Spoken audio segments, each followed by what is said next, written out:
I'm sure you've been asked already, but what was it like being pretty much you in the latest episode? Oh my goodness, my head felt weird fantastic. for us to see it. Yeah, it was great to not wear a wig. I have a really sensitive, thank you so much. I have a really sensitive scalp, which is just so silly and annoying playing this character. So not wearing the wig was just fantastic. And it's cool, like, when Liv gets to explore these other avenues. I think people are so contradictory anyway, and I think it really emphasizes how many, in Liv's character, it emphasizes how many different sort of versions we all have of ourselves and sort of threads we have within ourselves to tap into. Hers is just done in such an overt way. So I had a lot of fun. Doing it. What's it like to play a character that has a different personality? I feel like I have that in my own life. Like, one week I'm like this zen sort of like, I'm just going to take each day as it comes, and then the next week I'm completely like ambitious and manic and got to do this, and then the next week I'm just feeling like a shell. I think we are like that, and as I say, Liv, it just sort of manifests so clearly, we are contradictions. I love that. I mean, it's fun to play the variety, obviously, and as an actor to have this kind of heightened sense of variety is a lot of fun and keeps it very interesting and imaginative. But I would like to think that it's not cartoony. It's, we are all capable of buying into very different things and showing different characteristics. What's the coolest thing that you've had to learn to play one of your different brains?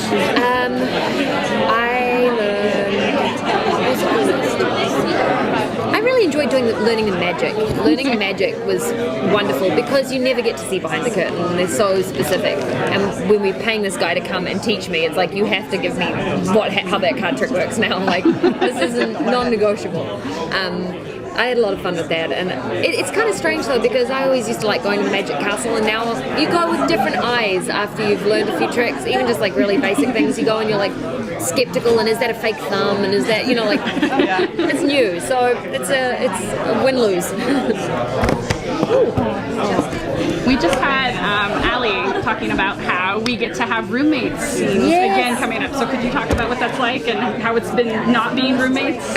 We feel like the friends from Friends. We often liken ourselves to that, where their storylines have intersected so wonderfully so many times, and we always have a lot of fun on set creating that, because we have a really good dynamic between, especially the four of us, Ravi, Peyton, Buckley, Major, and Liv. It's so funny, I always interchange people's names and character names, and I should know better, but we have some really good flatmate kind of vibe stuff coming up, and Liv next episode eats the brain of a stripper because Peyton really asks her to, so she's being a good friend.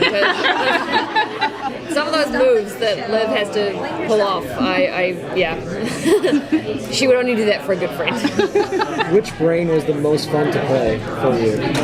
I think the erotic librarian was really funny because it was so, just on set, it was such a good vibe. It got everybody laughing. It's one of those, it feels like you're 13 at like some party again and everybody's like making naughty jokes, and we were all a bit like that. Me slapping Merle's ass 4,000 times. Just like it really working to cause pain, just to get different reactions out of him. It was a lot of fun. That was probably the best.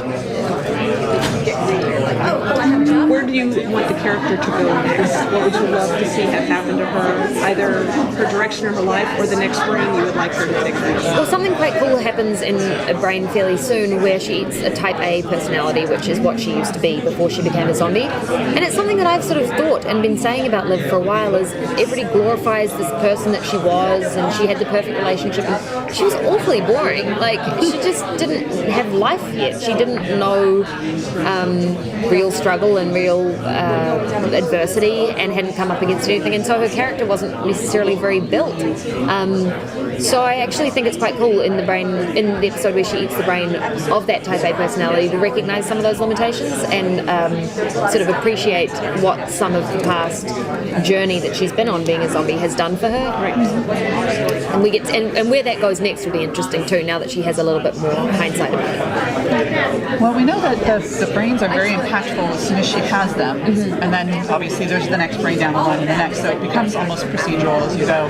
But how about the retention of that knowledge and that information? I mean, I know it's been mentioned that it kind of goes, but you would think after going through some of it and physically working through some of it, that Liv would retain a bit of that. So doesn't that develop her as a character in general? Absolutely. I would like to think of it as like it opens new channels in her that she had anyway, and as I say, it's like as an actor you start to realise you are capable of being so many different people, and it's sort of they're all within you and it's access. So I think that Liv eating these brains is able to open up these parts of herself that may or may not end up being explored again later in her life, you know, maybe because she's explored a relationship with art and visually painting and having some response to that.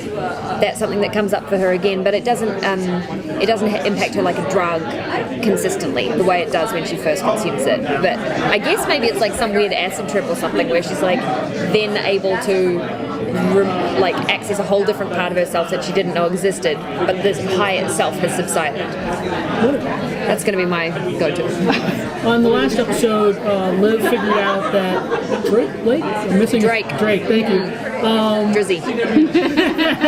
was working for a boss, and I think she was on the verge of breaking up with him, but then of course he gets drugged by Major. So in that conflict, does Liv have like an idea of which one of them? I guess it's like she's caught between two guys that she's with. If I had $1 for every time I've had an ex-boyfriend drug and deep freeze one of my boyfriends, I would be a wealthy woman. I honestly, it's the worst case scenario. It's terrible. I mean, she's finally kind of opening her mind to being with somebody else and puts herself out there and meets this great guy who is a great guy, and now is finding out like these very dark elements, and she can't make sense of them yet. She doesn't know the ins and outs of why he's doing the things he does, and she's really compromised. And then for her ex-boyfriend to protect her and protect the community is freezing them without her knowing. I mean, it's like it's terrible, and it doesn't come full circle in a nice way. There's no way that this is going to resolve in a pleasant way. It's kind of chaotic. Yeah. So, what are the brains made out of that you eat, and how do you psych yourself up to eat them? Gelatin and spit bucket mainly. But I also, I take, in fact, there's a little train spotting moment now. If you guys try to watch, if I take a bite of something with brains on it and I chew and I swallow in the take and keep talking, then I've definitely had it. I try to do that as little as possible. I try to take like giant bites and then they'll cut away and I spit, or take it like the tiniest bite of a piece of pizza. I'm like, yum. So yeah, look out for that. You'll notice there are some cuts.